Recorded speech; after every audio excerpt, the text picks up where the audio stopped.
Vamos abrir a Bíblia, meus irmãos, em 2 Timóteo, capítulo 1, versos de 9 a 10. Assim diz a palavra do Senhor, que nos salvou e nos chamou com uma santa vocação, não segundo as nossas obras, mas conforme a sua própria determinação e graça, que nos foi dada em Cristo Jesus antes dos tempos eternos. E manifestado agora pelo aparecimento de nosso Salvador Cristo Jesus, o qual não só destruiu a morte, como trouxe à luz a vida e a imortalidade mediante o Evangelho. Vamos orar. Estamos diante do Senhor, Tu és o nosso Deus e nós Te adoramos. Ó Pai bendito, quão maravilhoso é poder olhar para a Tua palavra e entender a graça do Senhor em nossas vidas. Ajuda-nos a compreender o Teu Evangelho nessa noite. A verdade de que somos salvos pela graça somente, em Cristo somente. Ajuda-nos a sermos convencidos dessa verdade e que o Senhor seja honrado nessa noite para a Tua glória. Em nome de Jesus. Amém. Erich Metaxas foi um biógrafo de Dietrich Bonhoeffer, ou Dietrich Bonhoeffer. Bonhoeffer era um pastor luterano que foi preso por conspiração contra Hitler. E esse biógrafo conta que nas últimas 24 horas, as últimas 24 horas da vida de Bonhoeffer antes dele ser executado, foi de fato extremamente estimulante, profundamente comovente. E ele, antes de morrer, nas últimas 24 horas, simplesmente fez o seu trabalho como pastor. Ele reuniu alguns prisioneiros e ali então começou a fazer um culto de oração e adoração a Deus. Ele escolheu Isaías 53 e 1 Pedro capítulo 1, verso 3, duas passagens para falar da gloriosa salvação e da perfeita obra de Cristo, com aqueles textos tão preciosos e maravilhosos. Ele lia os textos e exortava os prisioneiros. Ele lia e exortava os prisioneiros. Quase imediatamente após o encerramento da oração naquele culto, seu biógrafo diz então que dois homens vieram e disseram: prisioneiro Bonhoeffer, venha conosco. Todos os prisioneiros sabiam exatamente o que aquelas palavras significavam. Ele ia para a forca. Ele seria morto. Bonhoeffer então disse aos seus amigos: esse é o fim. Mas para mim é o início da vida. E foi embora. Por que alguém chega a ter tamanha segurança em face da morte como Bonhoeffer? Que verdade pode nos dar esse tipo de segurança e força? O apóstolo Paulo está escrevendo a sua última carta. A carta escrita a Timóteo é uma carta para exortar Timóteo a guardar o Evangelho. Esse é o principal tema dessa carta. Guarde o Evangelho, preserve o Evangelho. Mas preservar o Evangelho não é o mesmo que pegar e colocar em uma prateleira, guardando para ninguém tocar nele. O modo como Timóteo preservaria o Evangelho é pregando o Evangelho em sua plenitude de maneira fiel. Se queremos que o Evangelho permaneça e prevaleça diante das heresias e dos falsos ensinos, nós temos que anunciá-lo com autoridade e com fidelidade. E ele diz aqui a Timóteo, a partir do versos 6 em diante, até o verso 8, que Timóteo deveria sofrer pelo Evangelho. Ele não deveria se envergonhar do apóstolo que está sofrendo em cadeias. Ele não deveria se envergonhar do Evangelho. Mas antes, diz o verso 8, participa comigo dos sofrimentos a favor do Evangelho, segundo o poder de Deus. Em outras palavras, Timóteo precisava sofrer pelo Evangelho tanto quanto Paulo, para poder preservar o Evangelho. Mas isso só é possível pelo poder de Deus. o poder de Deus nos habilita a sofrermos pelo Evangelho. Veja as palavras de Paulo no verso 12, quando ele diz: e por isto estou sofrendo essas coisas, todavia não me envergonho, porque eu sei em quem tenho crido e estou certo de que Ele é poderoso para guardar o meu depósito até aquele dia. Que segurança extraordinária! Ele está certo, ele está seguro, não importa o que vai acontecer com ele, ele quer que o seu servo, seu discípulo, continue ali, pregando o Evangelho. E ele, Paulo, está seguro de que não importa o que aconteça com ele, ele sabe muito bem em quem tem crido. Mas Paulo, ao escrever esse Evangelho, ao exortar Timóteo a participar dos sofrimentos a favor do Evangelho, esse Evangelho que no verso 10 ele diz que traz a vida e a mortalidade, torna visível para as pessoas a vida e a imortalidade, ele deveria sofrer e pregar esse Evangelho, mas ele não apenas diz isso de maneira geral: sofra pelo Evangelho, guarde o Evangelho. Ele precisa descrever esse Evangelho para o seu querido jovem Timóteo. Aliás, esse é o ponto aqui. Spurgeon, pregando nesse texto, diz que para motivar Timóteo diante das perspectivas de sofrimento, ao invés de atacar as suas emoções e estimular os seus sentimentos, o apóstolo Paulo dá a ele um forte conteúdo doutrinário, uma descrição poderosa do que realmente é o Evangelho, porque é a única coisa que poderia dar força para Timóteo, bem como para nós aqui. Meus irmãos, Paulo fala do Evangelho nesses 2 versos. E ele fala 3 coisas sobre o Evangelho. Ele nos diz o que ele é, o conteúdo dele. Ele nos diz de onde vem esse Evangelho, de onde ele provém, qual é o seu fundamento, onde ele se baseia. A origem, o fundamento e o conteúdo. Nós vamos olhar para esse texto a partir de 3 expectativas e perspectivas. Nós vamos ver que o Evangelho é a mensagem de que nós somos salvos pela graça em Cristo. Nós somos salvos por Deus somente. Somos salvos pela graça somente, e somos salvos por Cristo somente, ou através dele, ou por meio dele somente. Vamos olhar essas 3 coisas. Olhe para o seu texto. Veja que em primeiro lugar ele diz assim: Deus, e tão somente Deus, nos salvou. Verso 9: que nos salvou e nos chamou com uma santa vocação, não segundo as nossas obras, mas conforme a sua própria determinação e graça, que nos foi dada em Cristo Jesus antes dos tempos eternos. Veja que Paulo começa dizendo que Deus já nos salvou e nos chamou. Essa construção, salvou e chamou, ela poderia ser traduzida da seguinte maneira: Ele nos salvou ao nos chamar com uma santa vocação. É o ato de salvar por meio do chamamento, por meio da vocação.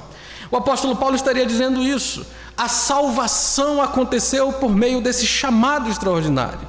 Aqui ele está dizendo que a essência do Evangelho, meus irmãos, é expressada nesses 2 versos em 3 expressões interessantes. Deus nos salvou, Deus nos chamou e trouxe à luz a vida e a imortalidade. Esses 3 talvez pudesse falar daquelas coisas que a gente chama de os 3 tempos da salvação. Ele nos chamou, Ele nos santifica e Ele nos glorifica. Mas é mais provável que Paulo esteja dizendo exatamente isso. Deus nos salvou ao nos chamar com uma santa vocação. Deus nos salvou chamando para a vida e para a imortalidade. A palavra salvar no Novo Testamento, irmãos, e nos escritos de Paulo em especial, ele tem um sentido muito mais amplo do que a gente costuma dizer. Salvar, nas cartas de Paulo, significa que Deus nos resgata da culpa, nos resgata da escravidão do pecado e nos resgata do castigo do pecado, que é a separação de Deus, a ira de Deus e a morte eterna. Ele nos livra dessas coisas e nos transporta para um estado de justiça, onde somos aceitos por Deus pela justiça dele somente, pela justiça de Jesus. Uma liberdade do controle do pecado, o pecado não tem mais domínio sobre nós, e uma bem-aventurança, uma eterna felicidade, uma felicidade grandiosa, uma felicidade incrível em que temos comunhão com Deus, que temos o amor de Deus derramado no lugar da ira e no lugar da morte eterna, a vida eterna. No lugar libertos da culpa para ser declarados justos, libertos da escravidão para a liberdade em Cristo Jesus, sem ser dominado pelo pecado, libertos do castigo, que significa ser separado de Deus para a comunhão com Deus, da ira de Deus para o amor de Deus, da morte eterna para a vida eterna. Isso é salvação. E é isso que a Bíblia chama de salvação aqui. É um termo majestoso, que evidencia todo o amplo propósito de Deus, pelo qual Ele justifica, santifica e glorifica o seu povo. Ele perdoa as nossas ofensas. Ele nos aceita como justos ao nos olhar através de Jesus Cristo. Depois Ele nos transforma progressivamente pelo seu Espírito para sermos conformes à imagem de seu Filho Jesus, até que finalmente nos tornemos iguais a Cristo quando Ele voltar em glória, com novos corpos, com uma nova disposição em um novo mundo para a glória de Deus. É isso que Paulo diz que significa salvação aqui. Ele nos salvou. E se você está em Cristo nessa noite, isso diz respeito a você, meu querido. Deus salvou você. Não há mais culpa, não há mais escravidão, não há mais castigo, não há mais condenação, não há mais separação, não há mais morte. Por isso você pode dizer tanto quanto Bonhoeffer, que ainda que a sua vida cesse aqui, é apenas o começo da vida. Salvação é exatamente isso que acontece conosco. Mas veja como é que Deus faz isso. Ele diz assim, que nos salvou e nos chamou com uma santa vocação.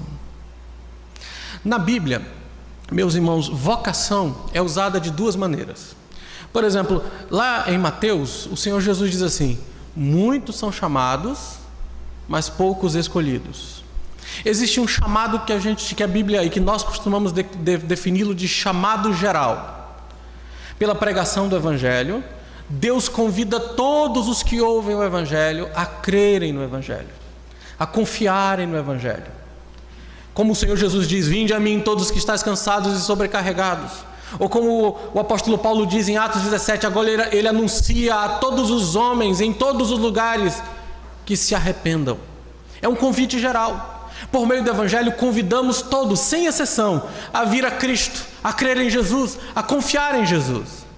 Mas não é disso que Paulo está falando aqui. Paulo não está falando desse chamado geral, porque ele fala desse chamado, ele chama de santa vocação. Ou seja, um chamado que separa, um chamado que tira você do lugar onde você está. É um chamado que produz a resposta que o Evangelho exige. O Evangelho, na pregação, dizemos: arrependa-se, creia. E aí então Deus, pelo seu Espírito, vai até o coração do pecador eleito, transforma o coração dele e dá a ele fé e arrependimento, e ele responde. É isso que santa vocação significa aqui. Ao sermos convidados pelo Evangelho a nos arrepender e crer em Jesus, Deus nos regenera, Deus nos dá um novo coração e nos capacita a responder esse convite. Isso é chamado. E esse é o primeiro estágio no processo da salvação. E ele é necessário porque nós somos naturalmente incapazes de responder ao convite do Evangelho. Nós não temos poder em nós mesmos de dizer: eu aceito Jesus, eu creio em Jesus. Você e eu nunca tivemos a capacidade de tomar uma decisão por Cristo. Até porque tomar uma decisão por Cristo é uma frase que você não encontra na Bíblia. Essa é a invenção dos evangelistas do início do século XX. Somos incapazes de responder ao convite do Evangelho. Deus, que é santo, nos chama e chama os pecadores para saírem do mundo do pecado para uma nova vida de consagração e comunhão com Ele. Ele faz isso de maneira efetiva e poderosa naqueles que Ele resolveu salvar. Há vários exemplos na Bíblia disso. O Senhor Jesus estava entrando numa cidade chamada Jericó.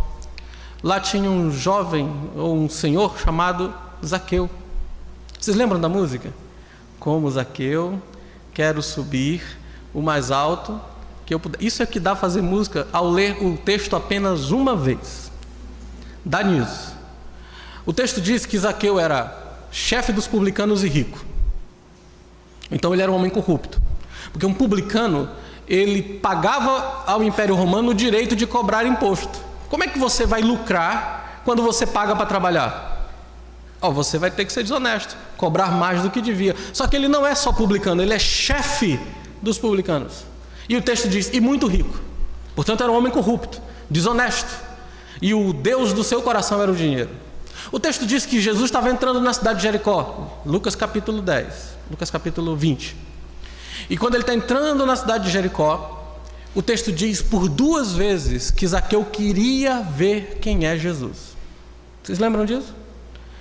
Algumas pessoas leem o texto, está vendo? Aqui está um homem sedento da salvação, procurando a salvação. Mas ele tenta ir lá onde Jesus está, e porque a multidão era muito grande, ele não podia ver Jesus, porque ele tinha mais ou menos o meu tamanho, então ele não conseguia ver, a multidão não dava para ele enxergar Jesus. Então ele resolve subir a um pé de sicômoro e fica ali. E aí Lucas diz, porque ele queria ver Jesus. Ora, imaginem que Jesus tivesse passado e não tivesse parado. O que aconteceria com Zaqueu? Ele veria Jesus. No dia seguinte, na coletoria, ele ia dizer, eu vi. É claro que estavam curiosos. O homem é chamado, as pessoas dizem que provavelmente ele é o Messias. Milagres e curas sendo feitas no nome dele. Os fariseus não conseguem responder às suas inquirições, nem tampouco questioná-lo. Todo mundo queria saber quem é Jesus. Todo mundo tinha curiosidade, inclusive Zaqueu. Vocês sabem o que muda a vida de Zaqueu? Não é que ele subiu mais alto onde que ele pudesse para chamar a atenção de Jesus para ele. Ele não fez isso. Nem era a intenção dele chamar Jesus. O texto diz que quando Jesus chegou naquele lugar, olhou para a árvore e disse, Zaqueu, desce depressa, porque hoje me convém entrar na sua casa. Jesus não disse, Zaqueu, tome hoje uma decisão por Cristo. Você quer aceitar a salvação? Foi isso que Jesus disse? Não. Ele deu uma ordem, chamou Zaqueu pelo nome, porque Jesus disse, eu conheço as minhas ovelhas. Ele chamou pelo nome. Ele deu uma ordem, desce depressa.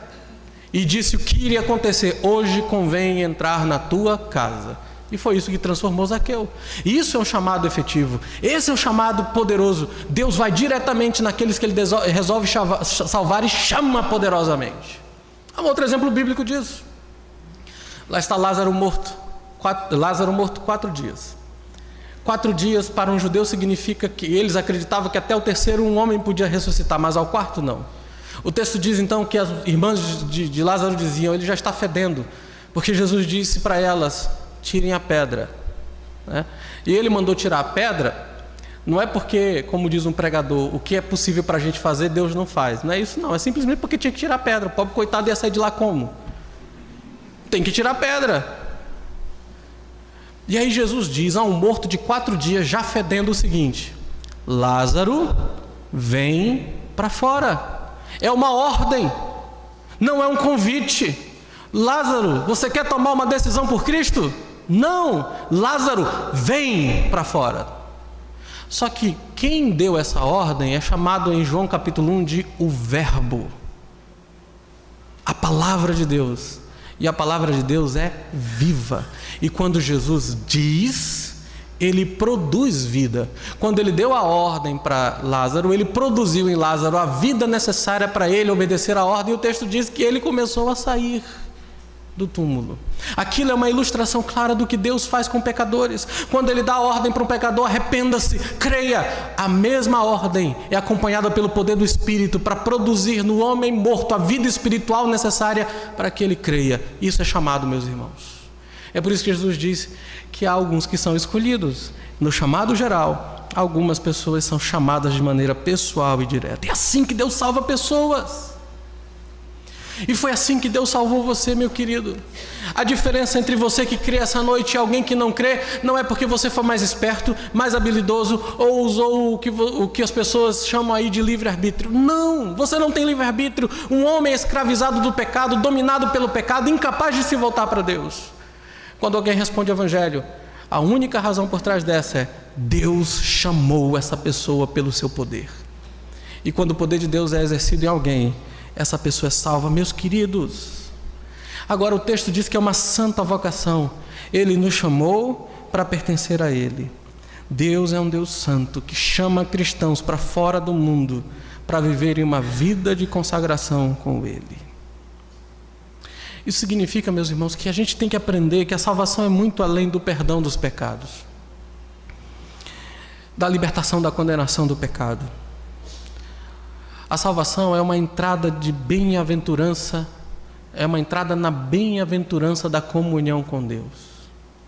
Nós que cremos em Cristo nessa noite experimentamos um relacionamento com Deus direto, diário e dinâmico. Nós realmente andamos com Deus. Nós temos um relacionamento com Ele. Ele nos chama de filhos. Nós somos, Ele é o nosso Pai. Nós somos os filhos de Deus. Nós andamos com Ele. Antes nós não queríamos saber dele, nós nem mesmo desejávamos, ou como Paulo diz em Colossenses 1:21, nós o odiávamos em nosso coração. Mas ele veio com o seu poder, tirou o coração de pedra, colocou um coração de carne, implantou em nós o seu espírito, colocou em nós um novo espírito, uma nova disposição. E agora nós o amamos, nós cremos, nós confiamos nele. E isso significa que você agora vive em comunhão com ele e você pertence exclusivamente a ele. Também isso aqui nos ensina, meus queridos, que a salvação implica em separar você para pertencer a Deus. Portanto, a santidade faz parte da salvação. Fomos chamados eficazmente para uma vida de santidade. Fomos separados pelo Espírito Santo. Somos santificados pelo Espírito. Seremos santificados completamente quando Cristo voltar. O chamamento cristão é uma vocação santa. Quando Deus chama alguém, chama para a santidade. Por isso que Paulo dá muita ênfase a Deus nos chamou não para a impureza e sim para a santificação, porque fomos chamados para sermos santos. E só Deus pode salvar você.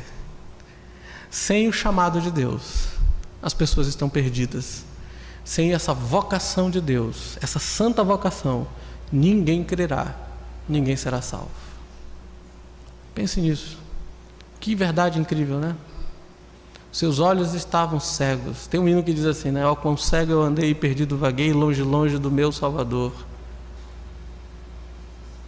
E ele desceu da glória para salvar um tão pobre pecador. E aí o texto diz, mas um dia eu senti meus pecados e vi o castigo da lei.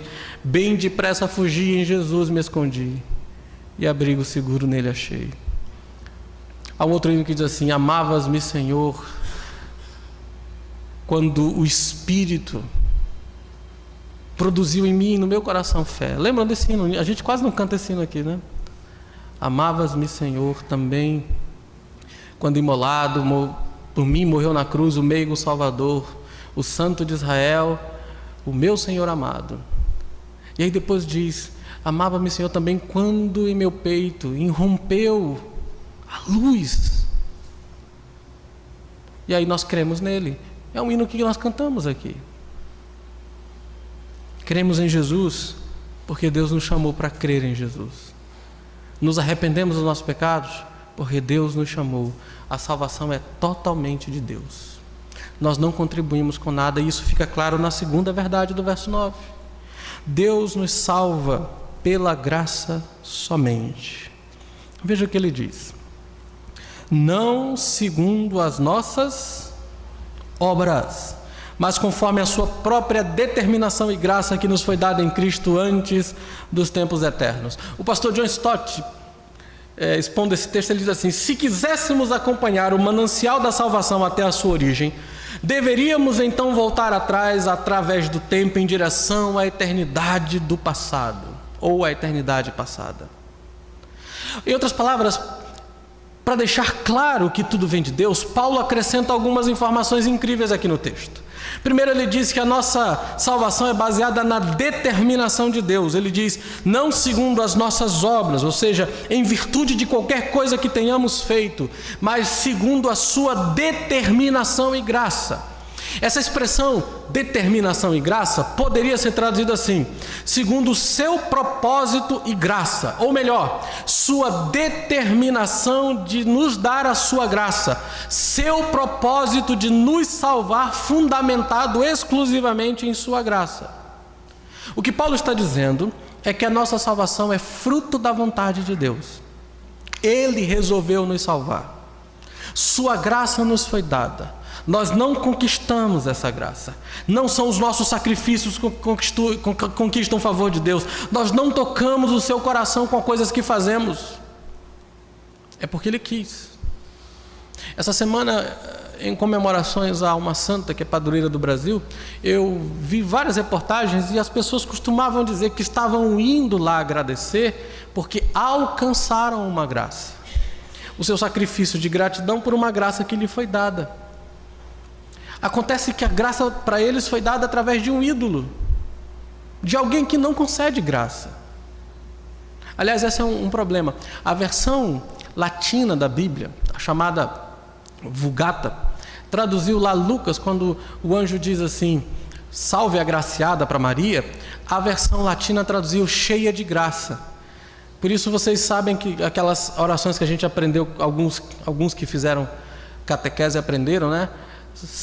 A Ave Maria cheia de graça. Essa expressão cheia de graça é a tradução latina do texto lá. Acontece que a palavra lá para Maria é agraciada, altamente favorecida. Em outras palavras, o anjo está dizendo, você é uma pecadora que Deus decidiu derramar uma graça abundante sobre você. E não o que a tradução latina diz, como se ela fosse cheia de graça para poder derramar graça para as pessoas. Na verdade, o anjo está dizendo que Maria é pecadora e que Deus olhou com ela com misericórdia e lhe deu um favor que ela não merecia. Agraciada, favorecida, é essa a tradução. E esse é o ponto aqui. Nós não merecemos nada.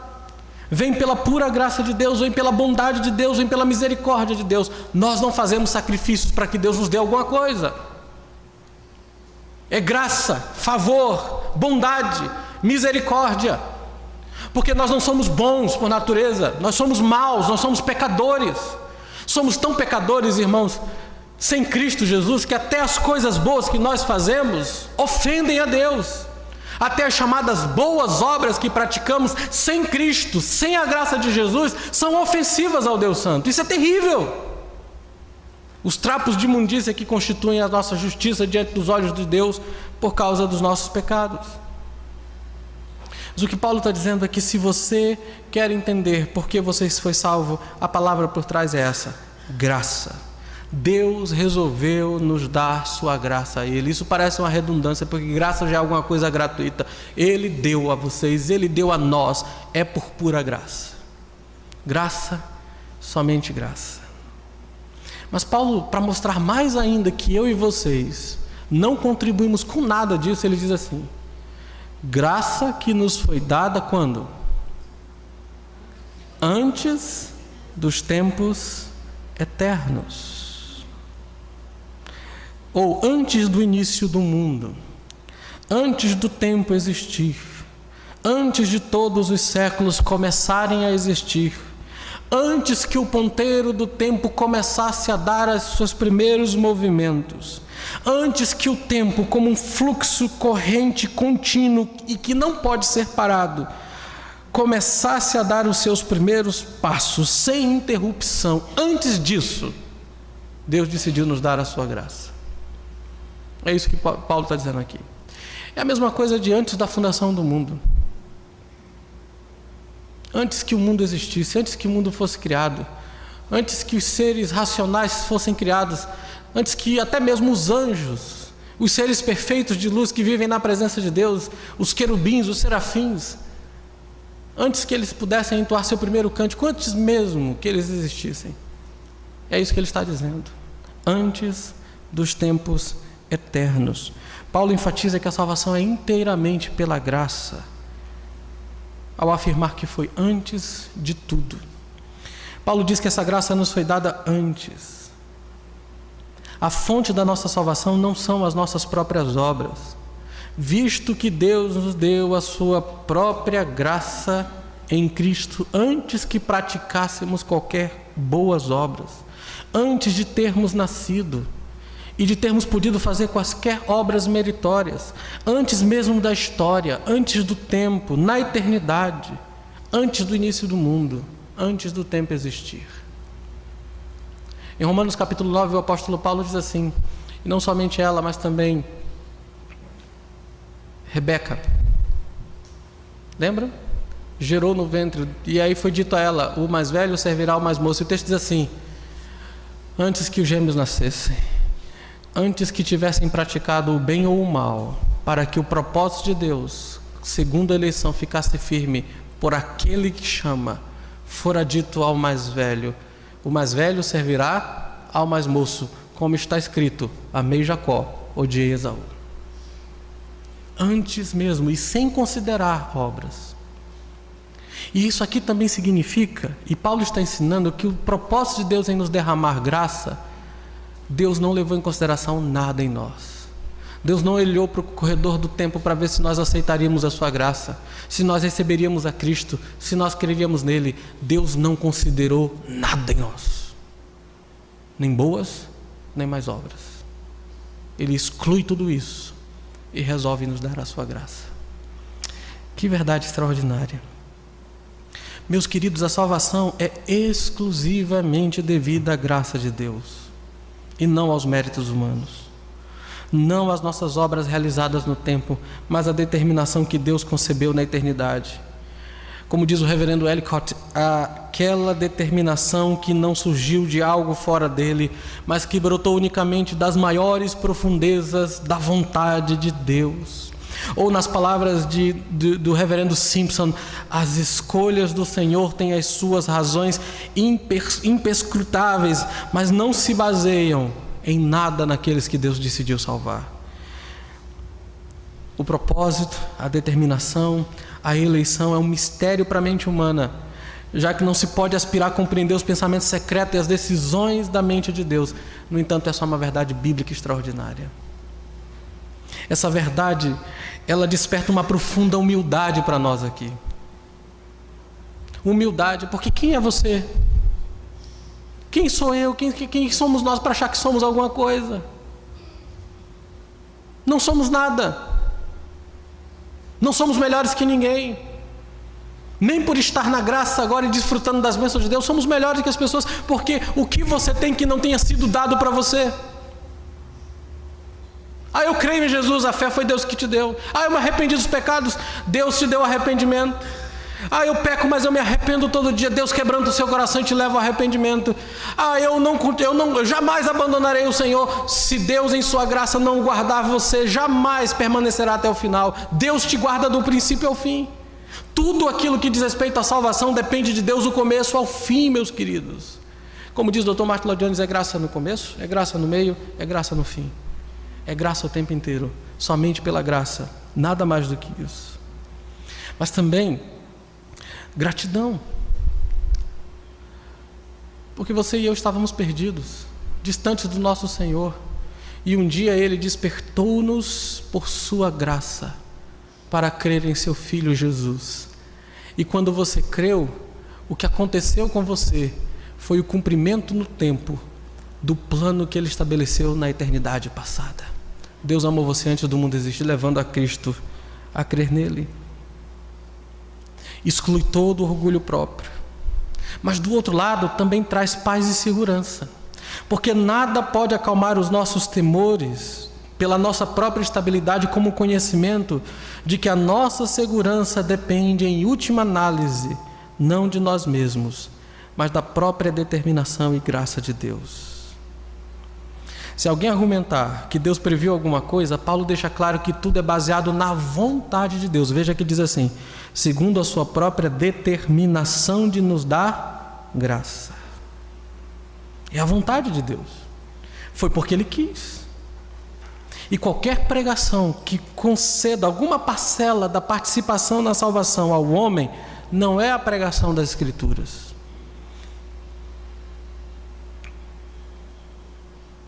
Isso me lembra de um pregador num programa evangélico que disse o seguinte: Deus não salva ninguém.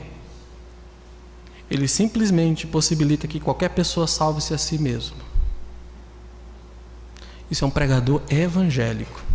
Pede dinheiro para as pessoas investirem no ministério dele para pregar essas aberrações.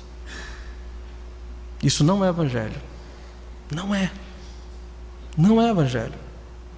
Muitos falsos evangelhos estão edificados sobre a falsa ideia de que se você é basicamente moral, então Deus vai salvar você. Mas os verdadeiros cristãos creem que Deus não deve nada a ninguém.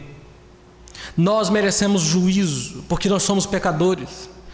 A nossa única esperança é a graça de Deus. Nós não podemos nos fazer vivos, nós não podemos expiar nossos pecados, nós não podemos nos limpar, nós não podemos nem mesmo nos voltar para Deus por nossa própria vontade. Não conseguimos nem mesmo crer nele. Apenas a graça. Nós precisamos daquilo que nós não merecemos. Graça salvadora. Nós não podemos fazer isso, mas existe alguém que já fez isso por nós. Pela graça de Deus, nós cremos naquele que disse: está consumado, estamos salvos. É tudo pela graça, do começo ao fim. Do começo ao fim. A graça de Deus que veio do eterno propósito que Ele decidiu nos salvar. Deus nos deu a graça antes que o tempo começasse. Ele nos deu a graça na pessoa de Jesus, e Ele nos deu de acordo com seu soberano propósito, para que, de modo que isso não dependa da vontade humana ou do esforço, mas de Deus, ou como diz Romanos 9,16, porque isso não depende de quem quer ou de quem corre, mas de Deus que usa a sua misericórdia. Depende dele. Que coisa maravilhosa, né? Somos salvos exclusivamente por Deus. Somos salvos pela graça somente. Mas nós somos salvos por meio da obra de Jesus Cristo. E somente por ela. Vejam os versos 9 e 10.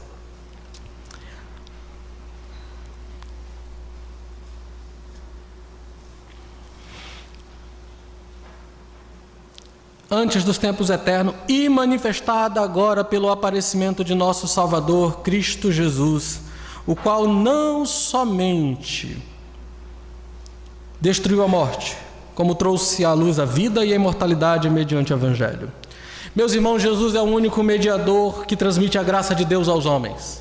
Lembra que eu disse a vocês que as pessoas estavam indo agradecer uma certa santa porque receberam uma graça de Deus? A verdade bíblica é que a graça de Deus só vem às pessoas através de Jesus Cristo. Ninguém experimenta a graça de Deus por outro meio, de nenhuma outra fonte. Em Efésios e Colossenses, Paulo diz sempre: graça e paz da parte de Deus e do Senhor Jesus Cristo. Não há outro meio, não há outro caminho, não há outra forma de receber a graça. A graça nos foi dada antes dos tempos eternos em Cristo Jesus. Ou seja, nós fomos considerados como povo de Jesus antes da criação do mundo. Nós cremos que numa coisa chamada Pacto da Redenção. Eu gosto de explicar isso aqui. Por favor, entenda o que eu vou lhe dizer. A Bíblia fala que a relação que Deus tem com os homens é sempre baseada em pactos. Nossa confissão de fé diz que lá no Jardim do Éden, Deus fez um pacto com Adão e nós chamamos esse pacto de Pacto das Obras. Adão deveria permanecer confiando na voz de Deus, obedecendo o que Deus ordenou. E Deus disse a Adão lá: no dia em que dela comerdes, certamente morrereis. A implicação é simples: se ele continuasse obedecendo, viveria. Adão fez o quê? Quebrou o pacto das obras. E a partir de agora, daquele momento, Deus não mais relaciona-se com o homem por meio do pacto das obras. Então, o pacto das obras seria esse primeiro pacto. Temos o pacto da graça, que é manifestado no modo como Deus perdoou o pecado do casal no Jardim do Éden, e ao longo de todo o Antigo Testamento e o Novo Testamento, Deus demonstrou a sua graça com pecadores por meio de um mediador que morria por eles, simbolizado nos sacrifícios do Antigo Testamento, simbolizado nos animais que precisaram morrer lá em Gênesis 3 para cobrir a nudez do casal, simbolizado no sacrifício que Abraão fez diante do Senhor, e que finalmente se cumpriu quando o Cordeiro de Deus veio ao mundo, o mediador que morreu em nosso lugar, ressuscitou. Por meio de Jesus temos um pacto com Deus, e esse pacto é da graça, porque Deus graciosamente fez essa aliança conosco. Mas nós cremos pela Bíblia que tudo isso acontece porque antes da fundação do mundo, Deus fez um pacto de redenção. O Pai entrou em acordo com o Filho e com o Espírito para salvar um povo e redimi-los para a sua glória. O Pai deu ao Filho um povo, o Filho veio ao mundo morrer por eles, e o Espírito aplica a obra de Cristo nessas pessoas. é chamado de pacto da redenção. Por exemplo, Jesus diz em João: a vontade do meu Pai é esta, que nenhum daqueles que Ele me deu se perca. Pelo contrário, eu os ressuscite no último dia. Ou em João capítulo 17, versos 1 e 2 diz assim: assim como me deste autoridade sobre toda a carne para dar vida eterna àqueles que me deste. Ou seja, o Pai deu um povo a Jesus. E a vontade do Pai é que o Senhor Jesus salve esse povo e não perca nenhum. E o que o Espírito Santo faz? Ele aplica a obra de Cristo na cruz sobre todas essas pessoas que o Pai deu a Ele. Pacto da redenção. É porque Deus fez esse pacto que nós experimentamos a sua graça. Que doutrina maravilhosa é essa? E esse é o ponto. Por isso é dito: nos foi dado esta graça em Cristo antes dos tempos eternos. Fomos escolhidos e dados a Jesus pelo Pai. Apesar da graça não ter sido dada antes dos tempos eternos, Paulo agora diz que ela foi manifestada no tempo pelo aparecimento de Jesus. Veja o verso 10. E manifestada agora pelo aparecimento do nosso Salvador, Cristo Jesus. A primeira vinda de Cristo para morrer pelo povo na cruz é a manifestação no tempo do eterno plano de Deus. O nosso Senhor Jesus tornou visível e eficaz o propósito eterno de Deus em nos salvar. Os dois estágios divinos foram em e através de Cristo Jesus. Deus nos deu a sua graça em Cristo antes dos tempos eternos. Mas na história, no tempo, Jesus veio ao mundo para garantir isso para nós através da sua obra. O que Cristo realizou? O que Ele fez quando Ele apareceu e manifestou a eterna determinação e graça de Deus para nós? O que Ele fez? Olha o verso 10. Pelo aparecimento de nosso Salvador Jesus Cristo, o qual, o que Ele fez? Não só destruiu a morte, como trouxe à luz a vida e a imortalidade mediante o Evangelho. Paulo diz que Jesus fez duas coisas. Primeiro, Ele destruiu a morte. Morte é de fato a palavra que sintetiza bem a condição do homem por causa do pecado. Sempre que eu evangelizo alguém, eu pergunto a essas pessoas: por que você acha que nós morremos? Há várias respostas, biológicas e tal, mas por que todo mundo morre, até uma criancinha? A resposta bíblica é porque todos nós somos pecadores. Pecadores morrem. O salário do pecado é a morte. Porque a morte é o salário do pecado. Ela é a eterna e horrível punição que os homens merecem. E assim, para cada uma das formas que a morte assume, a Escritura diz que Deus nos libertou em Cristo de todas elas. Na Bíblia, a Bíblia fala de 3 mortes. Primeiro, a Bíblia fala da morte física: certamente morrerás. É quando a alma é separada do corpo. Lembra o que diz Eclesiastes? O corpo volta ao pó e a alma a Deus que o deu. A morte espiritual, que é a alma, o homem separado de Deus. Ele vos deu vida, estando vós mortos em vossos delitos e pecados. Todos os homens nascem mortos espiritualmente. E se Jesus não voltar, todos morrerão fisicamente. Mas tem a terceira morte, que a Bíblia chama de a morte eterna. É quando alma e corpo serão separados para sempre de Deus e lançados no horror eterno, no tormento eterno. Todas as 3 mortes são resultado do pecado. São a horrível, mas porém justa recompensa do pecado. O homem está morto espiritualmente, o homem vai morrer fisicamente, e se não se entregar a Cristo, morrerá eternamente. Porque Hebreus capítulo 9, verso 18, verso 19, 18 diz que ao homem está ordenado morrer uma única vez, vindo depois disso o juízo. Meus irmãos, a morte é a condição do homem por causa do pecado. Nós nascemos mortos espiritualmente, um dia morreremos fisicamente, e sem Cristo o homem experimenta a morte eterna. Mas a Bíblia diz que Jesus destruiu a morte. É o que ele diz assim: não só destruiu a morte, Em que sentido Jesus destruiu a morte? O sentido aqui não pode ser o de que ele já tenha eliminado a morte de uma vez por todas, conforme sabemos por nossa própria experiência diária, a morte continua por aí. E a morte afeta até os crentes. Os crentes não estão livres de morrer, aliás, a morte acontece para nós também. Os pecadores ainda estão mortos em delitos e pecados sem a graça de Deus. Eles andam nisso, até que Deus em Cristo lhes dê vida. Todos os seres humanos morrem fisicamente e continuarão a morrer, com exceção daquela geração que estiver viva quando Jesus Cristo voltar. Muitos experimentarão a segunda morte, que é uma das apavorantes expressões usadas no livro de Apocalipse para designar o inferno e o tormento eterno. Aliás, Paulo falou em um outro texto, em 1 Coríntios 15:16, que a destruição final da morte ainda se encontra no futuro, quando ela, o último inimigo de Deus, será destruído. 1 Coríntios 15:26. Só depois da volta de Cristo e da ressurreição dos mortos é que haveremos de proclamar com júbilo: tragada foi a morte pela vitória. Até lá, ela ainda está por aí.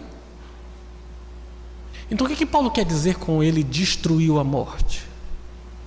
O que Paulo está triunfantemente dizendo nesses versículos é que quando Cristo veio, morreu na cruz e ressuscitou, ele derrotou a morte. O verbo destruir tem um sentido de tornar ineficiente, sem poder, inútil, anular. Assim, Paulo compara a morte a um escorpião. E essa é uma ilustração feita pelo pastor John Stott, do qual se arrancou o ferrão, e também um comandante cujas tropas foram vencidas e eles não têm mais força nenhuma. O apóstolo pode, portanto, levantar sua voz e dizer: onde está, ó morte, o teu, a tua vitória? Onde está, ó morte, o teu aguilhão? 1 Coríntios 15:55. O que Paulo está dizendo é que porque Cristo destruiu o poder da morte ao morrer na cruz pelo seu povo e ressuscitar ao terceiro dia, nós estamos libertos do poder da morte. Cristo destruiu, Cristo anulou a morte. A morte física, portanto, meus irmãos, para nós crentes, não é mais um terrível monstro que nos parecia antes. Continua sendo ainda para muitos, a quem Cristo ainda não libertou. Pelo pavor da morte, eles ainda estão sujeitos à escravidão por toda a vida, como diz Hebreus capítulo 2:15. Mas para os crentes, em Cristo, a morte significa simplesmente dormir. Dormir em Cristo. A morte significa lucro. Para mim, o viver é Cristo e o morrer é lucro. Como é que morte é lucro? Só em Cristo Jesus. Sabe por quê? Porque morrer significa estar com Cristo, que é incomparavelmente melhor. Quem crê em Jesus, quem foi alcançado pela graça, a morte foi anulada. Por isso Bonhoeffer disse: é o fim, mas para mim é apenas o começo da vida. Se você crê em Jesus nessa noite, querido, se sua vida for tomada hoje à noite pelo Senhor, não tema, é apenas o começo. A morte foi anulada, não tem mais domínio para você, é estar com Cristo. É por isso que alguns de nós não têm medo de morrer, não tem medo da morte. Você tem medo da morte? Não devia. Cristo já destruiu a morte. A morte tornou-se inofensiva, tão inofensiva, que Jesus chegou a afirmar que o crente, ainda que morra, não morrerá eternamente. João capítulo 11. Quem crê em mim, ainda que morra, viverá. O que é absolutamente certo é que nem a morte e nem a vida nos separará do amor de Deus que está em Cristo Jesus, Romanos 8. A morte espiritual para nós, os cristãos, deu lugar à vida eterna. Nós já temos comunhão com Deus agora e viveremos nessa comunhão por toda a eternidade. Ela começa aqui na terra e será perfeita no novo céu e nova terra. Além disso, os que estão em Cristo, veja o que diz Apocalipse: de maneira nenhuma sofrerão os danos da segunda morte, porque já passaram da morte para a vida. Ao morrer na cruz, Cristo anulou, tornou inútil, ineficiente a morte. Isso porque Ele morreu em nosso lugar, sofreu a penalidade do nosso pecado. E assim, para quem está em Cristo, a morte é dormir, é lucro, é estar com o Senhor. Ela não pode mais nos separar do amor de Deus. Deus nos dá nova vida em Cristo, temos a vida eterna e viveremos para sempre com Ele. O inferno não é o futuro daqueles que creem em Jesus. Estamos livres da morte eterna. Segundo, Ele trouxe a vida, a luz e a imortalidade. Veja o que Deus reservou para você pela obra de Jesus Cristo. Através do Evangelho, a obra e as promessas de vida são reveladas aos homens. No lugar da morte, temos as promessas de uma vida caracterizada por imortalidade. Essa expressão, vida e imortalidade, desde o início eu venho dizendo a vocês que elas significam o seguinte, sempre essa afirmação: nos salvou ao nos chamar. Sua determinação de nos dar graça. A vida que é marcada por imortalidade. Uma vida imortal, uma vida eterna. Esse é o modo deles escreverem, e isso é maravilhoso. No lugar da morte temos a promessa de uma vida caracterizada pela imortalidade, porque desfrutamos da eterna comunhão com o autor da vida, com aquele que é a vida eterna. Sua vida está em nós e nós estamos nele para sempre. Essa é a contrapartida positiva, meus irmãos. Foi por meio da morte e ressurreição que Cristo destruiu a morte, e agora através do Evangelho Ele revela o que fez. Ele oferece os homens a vida e a imortalidade para eles, porque Ele conquistou essas coisas para eles. Não está claro aqui se devemos fazer distinção entre as palavras vida e imortalidade. Eu particularmente acho que elas significam a mesma coisa, sendo que a segunda define a primeira. Que vida é essa? É uma vida imortal. Ou seja, a espécie de vida que Cristo nos garantiu e que agora nos revela e nos oferece através do Evangelho é uma vida eterna, uma vida que é imortal, uma vida que é incorruptível. Somente Deus possui imortalidade em si mesmo, mas Cristo a dá aos homens. Até mesmo os nossos corpos participarão dessa imortalidade após a ressurreição. Paulo diz isso em 1 Coríntios: esse corpo mortal dará lugar a um corpo imortal. Essa é a herança que vamos receber, incorruptível, incontaminável, inacessível, uma herança que a morte, o tempo e o pecado não poderão mais afetar. Possivelmente vida refere-se à nova vida, que é marcada por imortalidade. Há muitas alusões no Antigo Testamento a uma vida após a morte, e alguns lampejos dessa fé, mas de maneira geral, meus irmãos, a revelação do Antigo Testamento é uma espécie de lusco-fusco. Uma vez a gente estava andando de carro e aí já estava ali no final do dia, e aquela luz assim, não está claro, mas ainda não está escuro, né? E aí fica meio esquisito, e para a gente míope como eu, fica complicado ver, fica tudo muito turvo. E um dia a Marli perguntou e eu disse: isso aqui é o lusco-fusco. Não está claro, mas também não está escuro. É mais ou menos essa ideia aqui. No Antigo Testamento era uma coisa meio... está lá, mas não está tão clara. No Novo, está claro como o dia. Em Cristo está absolutamente notório e claro. No Antigo Testamento dizia-se que quando o justo morria, ele se unia aos seus antepassados. No Novo, é estar com o Senhor, o que é incomparavelmente melhor. Muito claro, muito evidente. O Evangelho trouxe torrentes de luz sobre a dádiva da vida e da mortalidade através da vitória de Cristo. A fim de apreciarmos a plena força dessa afirmativa, precisamos lembrar quem é que está proferindo isso. Quem é que escreve com tanta segurança sobre a vida e a morte, sobre a destruição da morte e a revelação da vida? É alguém que encara a iminente expectativa da sua própria morte. A qualquer hora, Paulo seria chamado para receber a sua sentença de morte. Já soava em seus ouvidos o seu último momento nesse mundo. E em sua imaginação ele já pode ver o lampejar da espada do carrasco. Ele foi decapitado. E não obstante a dura presença da morte, ele brada: Cristo destruiu a morte. Isso aqui, meus irmãos, é fé triunfante. Ele vai morrer.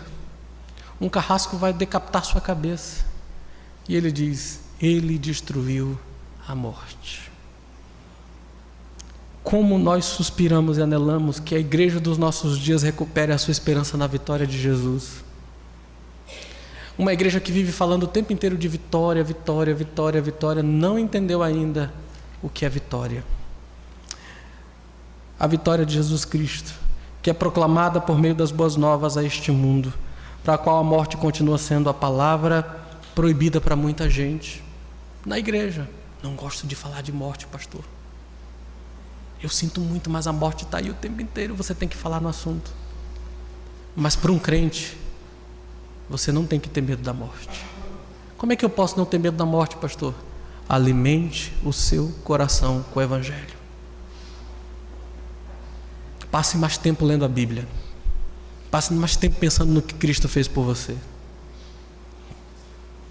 A revista O Observador dedicou uma edição inteira ao tema da morte, em outubro de 1968. E comentou o seguinte: em 68, longe de estar preparada para a morte, a sociedade moderna conferiu a esta palavra o caráter de coisa não mencionável. Aplicamos todos os nossos talentos para nos esquivar da expectativa da morte.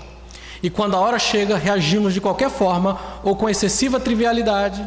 Todo mundo morre, ou totalmente desesperados. Um dos testes mais reveladores que se pode aplicar a qualquer religião diz respeito à atitude da mesma com relação à morte.